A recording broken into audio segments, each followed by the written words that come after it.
This Week in the Boardroom, brought to you by corporate board member and host NYSE Euronext, along with governance knowledge partner Paul Weiss and contributing partners National Investor Relations Institute and the Society of Corporate Secretaries and Governance Professionals.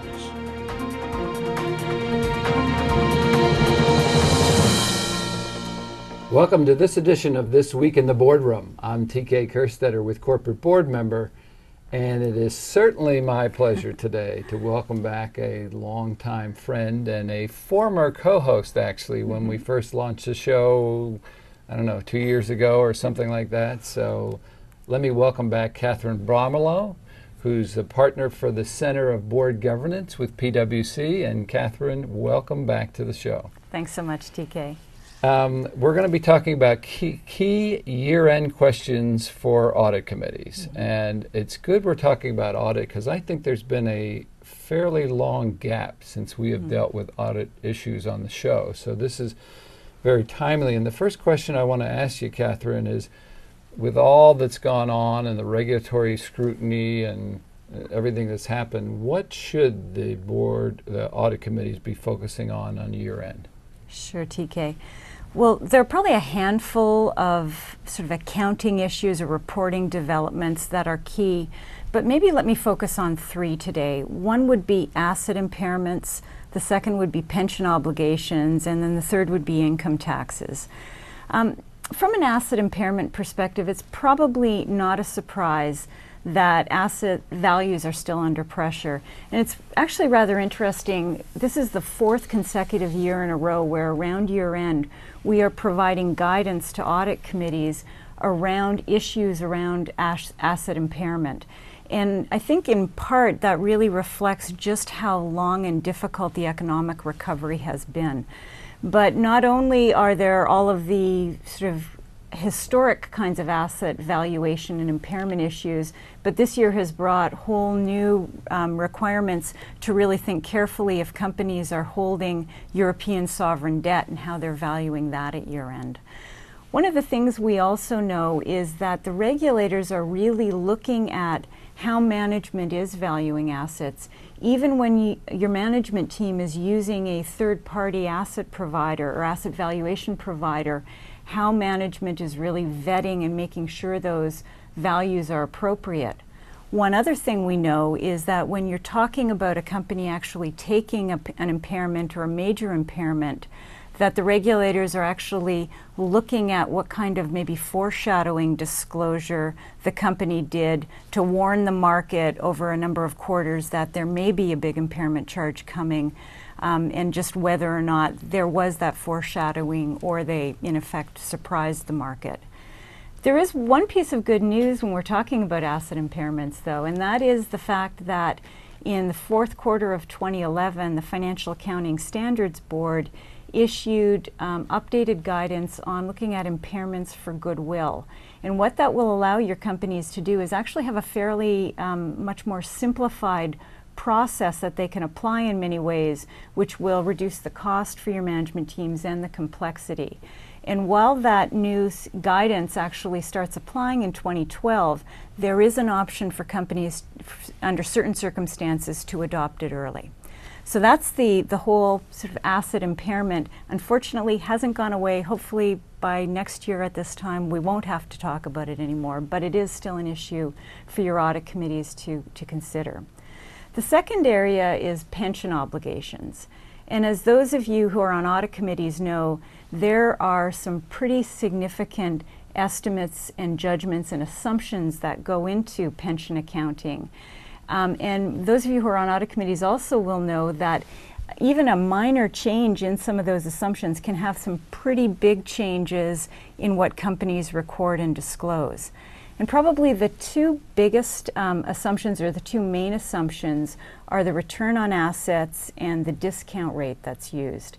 And for the return on pension assets, not only have we seen really a fair amount of market volatility, but we've also seen continued pressure on asset prices that make some of those return estimates and assumptions may make management want to reconsider them.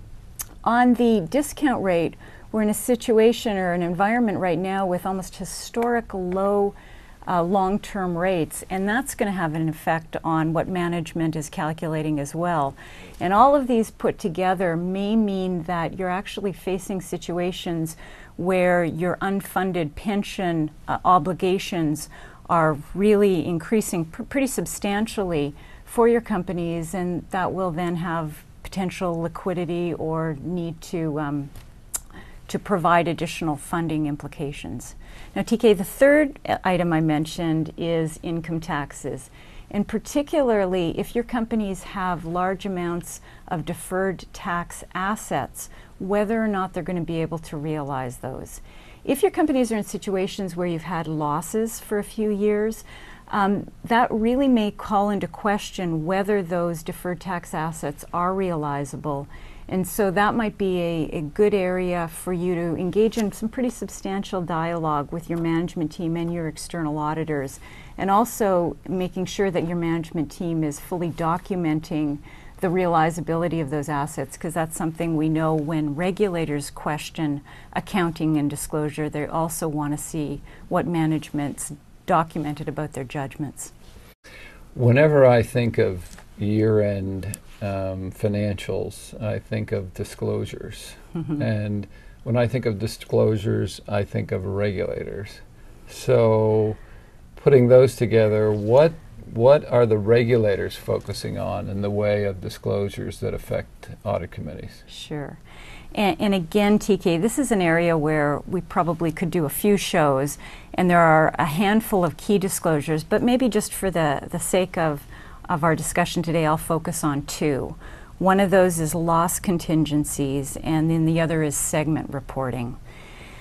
Loss contingencies is just always a tough area for management teams. I mean, from one perspective, what management is expected to do is when there is a potential loss, for example, if there is a lawsuit outstanding that has yet to be settled, management is supposed to disclose the nature of the lawsuit as well as a range that's of the possibly reasonable amounts that it might be settled for. Or management has to disclose the fact that it actually can't come up with an amount to disclose. And this is always a real challenge because from the perspective of management, some of these lawsuits, if we continue that example, can settle for very little to very much, and or to a very large amount. And management often is sort of reluctant to necessarily put a range in because they're afraid that that may provide additional information to the people they are trying to negotiate with. And you don't want to give away your strategy or even the upper end of what you think you would settle for. So there is a challenge for management and a real reluctance sometimes to provide ranges, particularly when it's so difficult to estimate them.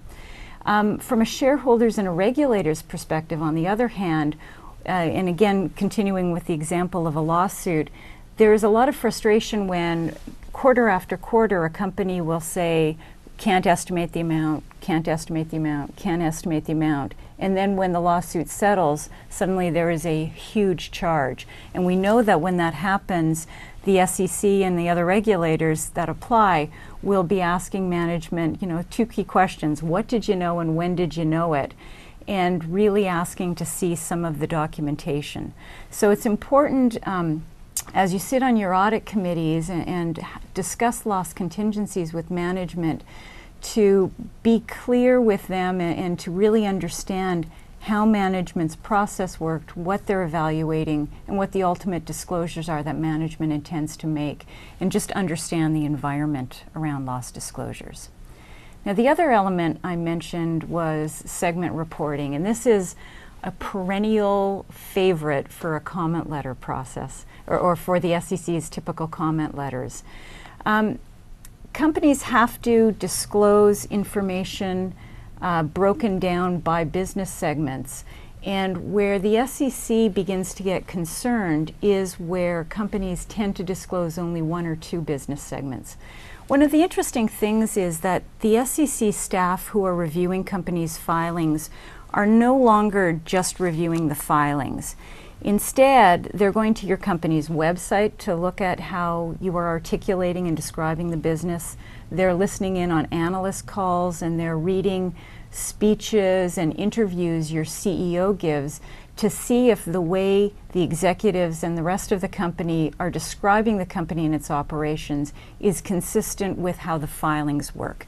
And to the extent that the CEO, say, may be discussing the business in 4 key areas when your segments are showing 2, that's one key red flag that's really going to drive the audit committee to push back on whether or not your segments are described appropriately. Of course, from management's perspective, there's always a challenge with getting to too many segments or too final reporting, because you don't want to give your competitors pretty valuable information at such a level of specificity. So it's a challenge, it's a judgment, but just be aware, particularly if your companies are showing relatively few segments, that this is an area that's attracting a lot of attention. I know we're only in a 15-minute show able to scratch the surface, but I also know that PwC puts out an annual guide called the Key Questions for Audit Committees that is just recently come out. Can you take, since we don't have a lot of time, could you take the next 60 seconds and sort of tick off sort of other topics that would be covered in that might be valuable to an audit committee? Sure. Some of the other questions that it describes and it suggests you consider and discuss with your management team are things like the implications from the Dodd-Frank rulemaking that's coming, the implications from the Public Company Accounting Oversight Board and the changes that they are making to auditing standards and how that might impact your company, as well as the whole regulatory environment, particularly the focus on Foreign Corrupt Practices Acts and other anti-corruption, and even the impact of the new SEC whistleblower incentives. So there are a number of developments that have happened this past year and are coming in 2012 that are going to have a pretty major impact on audit committees. And so we encourage you to make sure you're in continuing dialogue with management and your external auditors to understand the developments as well as understanding the impact on your companies. And how would a viewer, if they were interested in seeing a glimpse of this, how can they go about getting a copy of this? On your website? Sure, it's on our website, on our Center for Board Governance page. Okay, well, great. Well, Catherine, thanks. It's a pleasure to have you back. You should, your memory should work well enough that you feel comfortable in that seat, but it's a pleasure to have you back with us again. Thanks so much, TK. And that will conclude this week's edition of the show. We hope you found it interesting. As usual, we'll be back again next week to cover another critical topic that'll help you be a better board member or committee member. And with that, we will see you next week.